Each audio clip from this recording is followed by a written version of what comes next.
გვარების წარმოშობა უძველესი დროიდან იღებს სათავეს და საქართველოც, როგორც იმ ძველ ცივილიზაციათა შემოქმედი ხალხის ქვეყანა, ღრმა ფესვების მქონე გვარებით იწონებს თავს. ჩვენი გვარებიც, როგორც ბევრი სხვა ხალხებისა, ძირითადად ადამიანთა სახელების, მეტსახელების, სადაურობის პროფესიის და სოციალური მდგომარეობის მიხედვით წარმოიშნენ.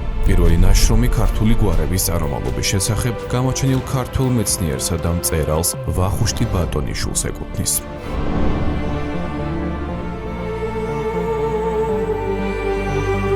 გადაცემაში ვისი გვარის ახალ ვეცდებით გავარკვიოთ თქვენი შენი გვარის ისტორია.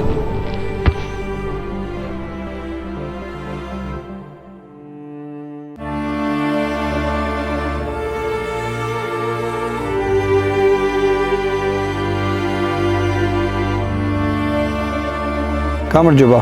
გადაცემა ვისი გვარის ახალ დღეს არ მოგითხრობთ რომელიმე კონკრეტული გვარის შესახებ. დღეს მოგითხრობთ გენეალოგიური ხის ისტორიას.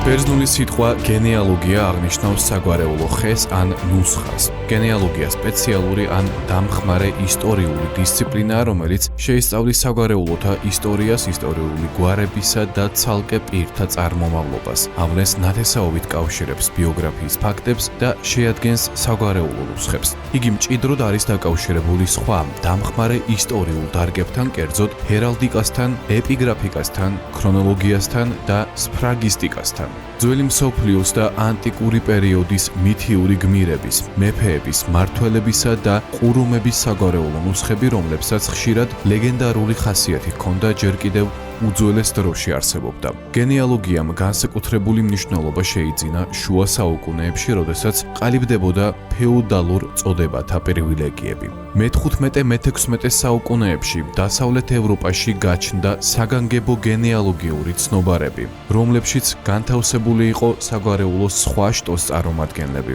ამ ცნობარებში აღნიშნული იყო მათი დაბადების, გარდაცვალების, მეფობის, შეუღლების თარიღები და დინასტიური კავშირები. თავდაპირველად ამ ცნობარების მიზანი იყო ამა თუ იმ დინასტიის ან საგვარეულოს სიძველისა და წარჩინებულობის დასაბუთება. მე-17-მე-18 საუკუნეებში გენეალოგია ჩამოყალიბდა როგორც დამხმარე ისტორიული დისციპლინა. იგი ეხმარებოდა მკვლევარებს საგვარეულოს ნათესაური კავშირების დადგენაში.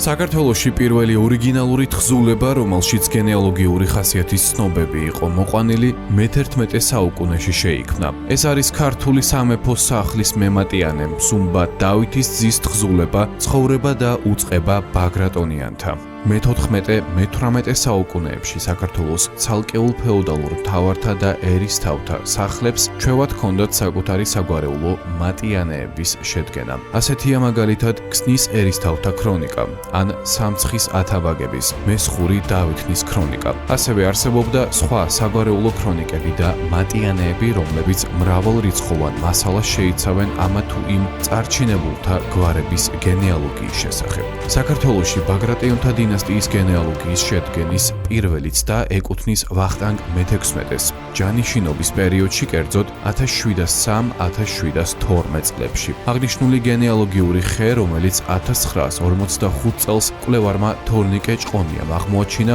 ადამიდან იწყება და ვახტანგ მე-6-ის შვილებით სრულდება.